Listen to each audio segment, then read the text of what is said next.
いいですね。快速ポン。Makikita sa video kung paano natamo ni Kai Sotto ang injury nito sa huling laban ng Yokohama kontra Toyama Grouses, ang team ni Eiji Ido. Yan ang pag-usapan natin mga idol, pero bagong lahat huwag niyong kalimutan i-click ang like, share, subscribe at i-hit na rin ang notification bell all para updated po kayo sa aking mga bagong videos. Muli nating balikan ang huling laro ni Kai Sotto. Opening quarter, hindi kasama sa first 5 si Kai ng Yokohama.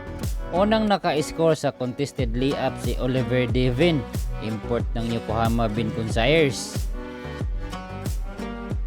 Kapansin-pansin, hirap maka-score ang Yokohama. Ang dami pang turnover para umarangkada ang Toyama sa 6-point lead. Under 5 minutes mark, pinasok na si Kai Sotto. Sa ganda ng depensa nito, nahirapan ang Toyama at bahagyang nakahabol ang Yokohama. May ginawa pa si Kai Sotto na kakaiba, isang reverse follow-up mula sa assist ni Oliver, kaya napatawag agad ng timeout ang Toyama. Malaking tulong talaga sa depensa si Kai. Sa haba at laki, hirap maka-score ang kalaban. Naisahan si Kai ni Ivan pero hindi rin nagpatalo. Oliver to Kai, isang monster dunk sa harap ni Ivan, napatingin na lang ito. Under 1 minute mark, dito pala tumama ang paa ni Kai Sotto sa paa ni Oliver at halatang nasaktan. Paika-ika na maglakad si Kai Sotto. Tinapos pa ni Kai Sotto ang laro sa 1-point lead ng Toyama, 18-17, end of the first quarter.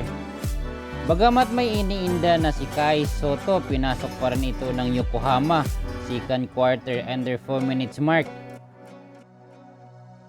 Dahil din siguro lumayo ang Toyama, kailangan si Kai Sotto sa depensa at opensa. Sa open tray at isang fast break ni Kawamura para sa 2-point lead at ang kauna-unahang kalamangan ng Yokohama, napatawag agad ng timeout ang Toyama. Dito natin makikita na hirap na makalakad si Kai Sotto papuntang bench at nilapitan nito ng medic para tingnan ang paa ni Kai. Kapansin-pansin ang kabaitan ng Kawamura, ang team captain ng Yokohama. Nilapitan agad si Kai, pati si Eiji Ido halatang nalungkot sa nangyari. Hindi naman siguro malala ang tinamo ni Kai Sotto dahil tinapos pa nito ang game bilang suporta ng kanyang kakampi on the bench. Dikitan lang ang laban mga idol, natapos ito sa 70-68. Panalo ang Toyama Grouses, ang team ni Eiji Ido. Malamang sa malamang kung hindi lang sana na-injured si Kai Sotto, malaking chance manalo ang Yokohama. Kaya abangan pa rin natin ang sunod na laban ng Yokohama kontra Sissho ngayong January 17, Miyerkules.